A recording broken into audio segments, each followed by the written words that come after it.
Hello, everyone, and welcome to the Monday edition of Bizapalooza Chat. Every Monday, we plug in and we help small business owners control the business that has suddenly taken over control of their lives. I'm your host, Stephen Taylor, the small business marketing advice giver and publisher of DIY Marketers. So I've got a question for you all. How many meetings have you been to over the last few days? How did you feel about being in those meetings? This week, we are attacking the biggest time waster of all, meetings, meetings, meetings. How do we get them more productive? And how do we dread them less and less?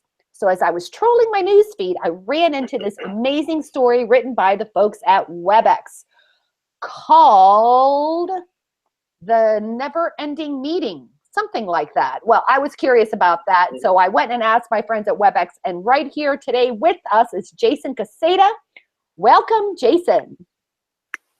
Hello, everyone, and Amanda, thank you so much for having me. Really excited to be here and ready to talk about meetings, right? We've always had them, we've all sat through them, and now it's just time to kind of see if we can make them better. So thank you for having me. Yeah, so actually, the title of this article was, I looked it up, The Best Meeting Never Ends. So talk a little bit about that. Right. What do you think, what were you guys thinking when you came up with this?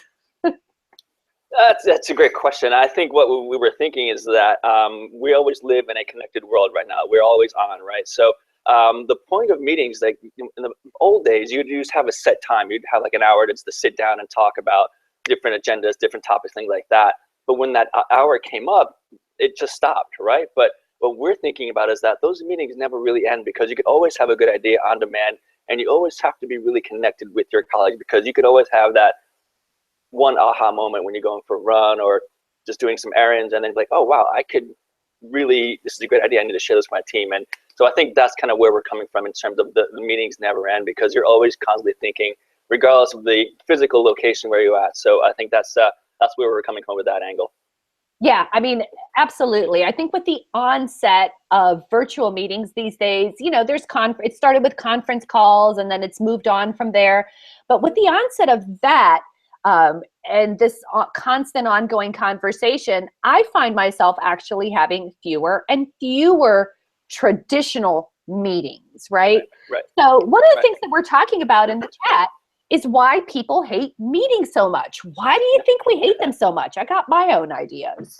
Yeah, well, you know, I think it kind of goes back to the dreaded dialing. For me, it's the dreaded dialing in process. Everybody's coming into the meetings, everyone's getting situated, and you have that one person who is constantly dialing into that conference call, and then 90% of the time it's just like dead air. It's just a waste of time, and it's such a pain. So it's a lot of that was my understanding and why I don't like meetings that much. It's just that beginning process, and you know, it's just a bad way to kick things off. So I think you know, once you have a better experience with that, people will be relatable to meetings more and more. Absolutely. And so I'm going to read some of the things that are coming in through the chat, which I think are really, really interesting. Oh my gosh. Of course, the one I pick, I have a strange name that's hard to pronounce, and I'm going to totally mess up his name here. It's Kulekani says they can drag on for hours without being productive. And I think that actually gets to the heart of the matter for me. I used to love meetings. I love the connection part of meetings, the sharing ideas part of meetings. But so often they either drone on, and quite frankly, I wonder why I'm there, right? So, yeah, you know, exactly. That's the one thing that people really, really don't like about meetings. Now, another issue, of course, and you've mentioned it in your previous answer, is this idea of engagement, right? If somebody's dialing in, they're not really engaged.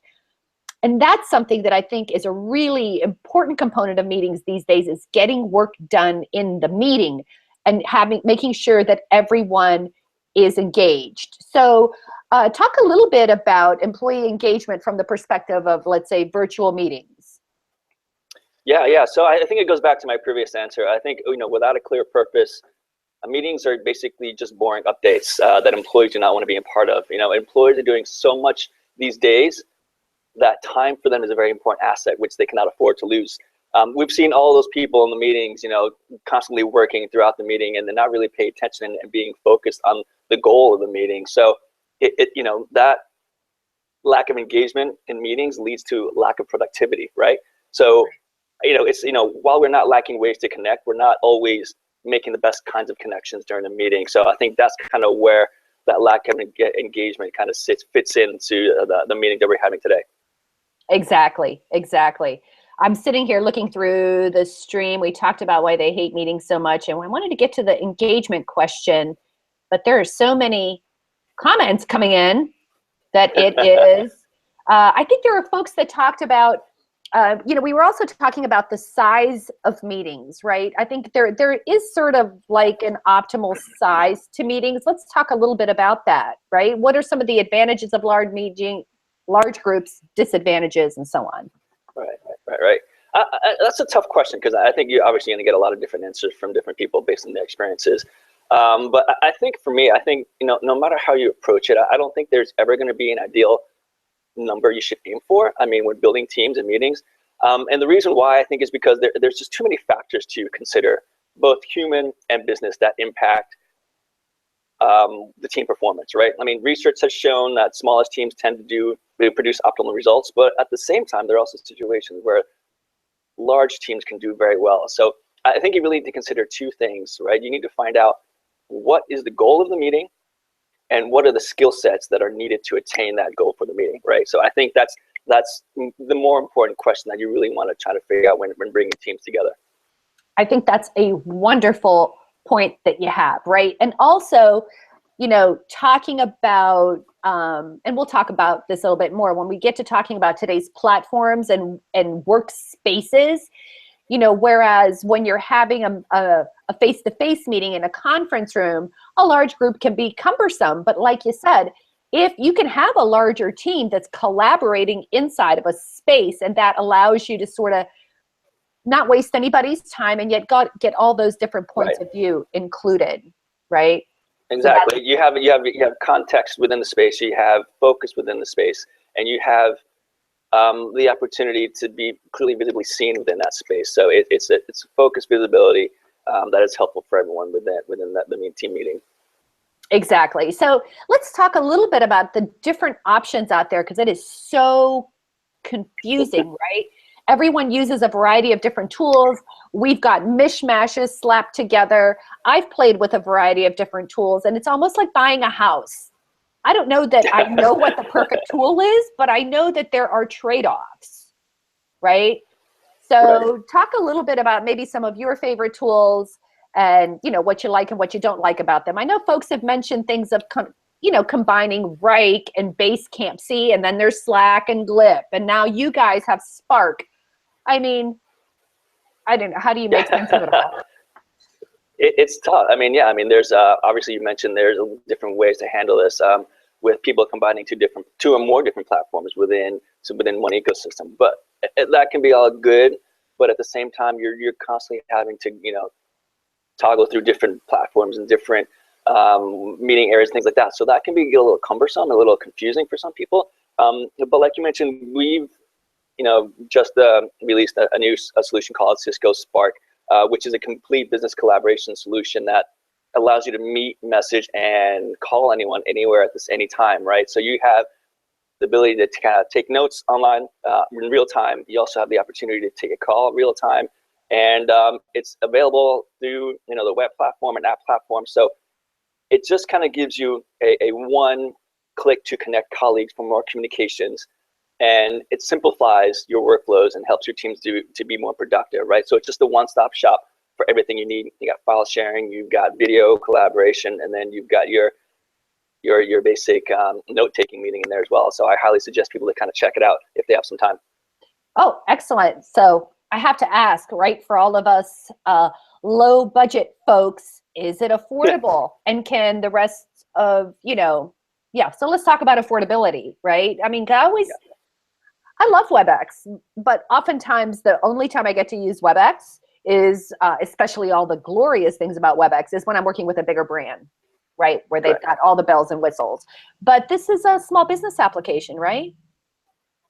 Correct. Yeah, it can be used for anything. So we do have a free online trial version that people can check it out as well. And it's a subscription-based model. So depending on how many subscribers you have, it depends on what price point you're going to be taking to take, right? So it can be made to be affordable for SMBs to enterprises and to early startups. So it's based on what you need. So we can definitely work with you on developing a complete and an affordable solution that kind of helps you get the ground up and running for you. Excellent. So now that we've talked about that, let's get into some tips and tricks that'll make meetings way more productive, right? So one of my favorites, there is a book, and I put a link to it in the chat, called Say It in 6. This is an old book back from like 1996, but has a wonderful formula, a 6-minute formula where you say, this is the burning issue of the meet, this is the burning issue. This is why we're all here. Number 2, this is how the burning issue happened. Number 3, here is the idea, or let's talk about ideas, right? And finally, choosing an idea, this is why it's good, and this is the next action that needs to happen really very, very quickly. And I've used it, and I've been places that have used it, and it's been brilliant. So I recommend that one. What are some of your tips? I've got a bunch of tips, actually, and I think the one I'm going to start off is similar to one that you just kind of brought up. I remember an old manager of mine telling me the purpose of the meeting, to get people involved in the meeting and engaged, is tell them what you're going to tell them, and then tell them again, right? at the beginning of the meeting. So it's kind of similar to your take there. But for me personally, I always love to start a meeting with a joke, just because it wakes up the audience and then makes them feel relaxed. It's just not another boring status update meeting, things like that. So, get them relaxed and get them settled in a little bit. Another tip for me would be, less clutter, more creation. So, don't let poor technology get in the way. Allow people to focus on ideas rather than being distracted by that old speaker conference call on the table, right? So you don't want that. Another one would be find the right tools that meets your team's needs, as I fidget with my earphone here. And then the last thing I think would be, make the meeting interactive, to reduce multitasking. And I think that's something that we do at Cisco Spark, because you are allowed to do some whiteboarding, whether it be on your tablet, whether it be on your mobile phone. So make it interactive, rather than just asking people, what's your update, make them, do some work in real time. That's what kind of gets my juices flowing, because I know when people are working collaboratively in real time, things are getting done, right? Rather than just going around the room and just say, okay, this is what I'm doing, this is what's coming next. But make it interactive, make it fun, and don't take yourself too seriously, right? You obviously have to get your jobs done, but have some fun while you're doing it. I think that's a great point, to harken back to a little bit about some of the advantages that the new productivity tools have given us. You can't ignore the fact that when you get an idea, you have a space to put your idea, even though you're not in a meeting at that time. There could be conversations going on, so that face-to-face meetings are really there. Or, if you are going to face-to-face meeting or a video meeting, you already have something to talk about, because these ideas have been like kind of bubbling up in the space, right? Right. And to your exactly, point, yes. Yeah, love the idea of having meetings that are working meetings, so that you're actually getting work done. Love that. Exactly. Right? Yeah, and to your point, to kind of go back saying that, when you're always having that conversation, whether it be online or offline, when you come back to that space, or you see what's happening, right? You're never out of the loop, because you have that context, you have that that thread that kind of goes along with your meeting. So it's always a good thing to kind of just follow up, whether you're offline or online. And then, like you mentioned, once you come to get together face to face, it makes those interactions much more impactful and important for the team. All right, so let's wind it up with a very big question. Where do you think meetings are going to be in the next 10 years? Let's see. I foresee. Let's see. What am I thinking here? What does my brains think? I think I'm going to go on a limb here and say personal drones. Get this. Follow me. Personal drones following you with a camera and projecting the rest of the meeting on a wall or some sort of interface that you will have to be with you. So that's my 2025 prediction there. I think that's where it's going to happen. It's going to be. Meetings are always going to be happening. It's just a matter of how it's going to happen. And I was picturing more of this, was one of those like old Superman movies, or any more they're coming up, right? Where you have this like little disc and you press the thing and like the meeting happens around you. It's like a hologram that just like gets projected, and that way you can Or my other favorite idea is if we do the hologram thing, I would want an avatar, right? Because we were just talking about, like, I always ask this question, are we going to be on video, right? Because I don't know if I'm camera ready on any particular day, right? Or if I could be camera ready, if I want to be camera ready, if I'm going to maintain camera readiness at any point, as I did today, or not. So that's, you know, I'm kind no, but in all reality, so do you see, I mean, do you think, well, what we've seen happen so far is meetings have sort of, if you had to engage with someone, you had to be with them face to face, right? And so then we had email, and that sort of cut that out, and then conference calls, and now we have collaborative workspaces that I think have cut out a lot of that wasted meeting time. So now I'm trying to think about what's, you know, maybe it will be a meeting that never ends. I mean, I don't know. Have we taken it as far as it can go? Oh, that's a good question. I was just going to say that same exact thing, just that the meeting never really ends. I mean, I guess you can really control the flow of the meeting based on when and where you need that information and when you want to join that meeting. So everything is going to be always available to you.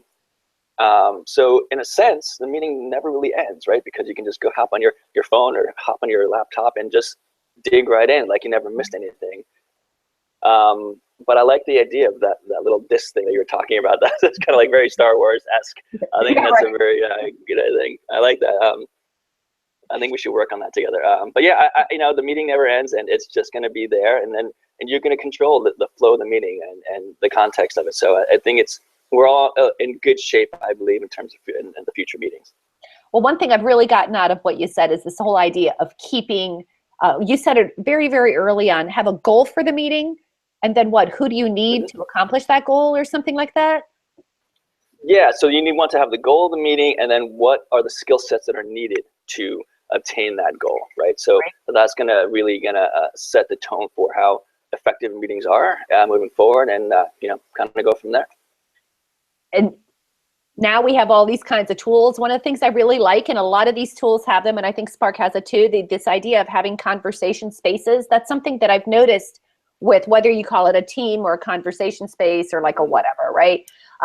What I really like is that it does keep you focused on that goal, right? So no matter what tool you're using or you're not using, have a goal, make sure you've got the skill sets for the goal, and probably use some collaboration tools, because you're going to see that it's going to reduce that wasted meeting time, right? Totally agree. Yeah, it's going to make that meeting that much better because you'll have everything in one place. There's nothing that you'll have to kind of search for through different other platforms. So regardless of what tool it has, make sure that it really fits your need and it kind of adheres to what your goal is trying to be, right? So a collaborative tool, a meeting without a collaborative tool is very old school, I had to say it, but you know, moving forward, you're gonna have to need this technology.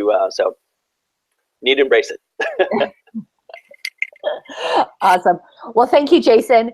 There you go, people. If meetings have been taking control of your business and your life, use some collaboration tools. Get your tips from our friends over at Webex. Jason, thank you so much for being with us today. I really appreciate your time. Hey, thank you very much. I appreciate it.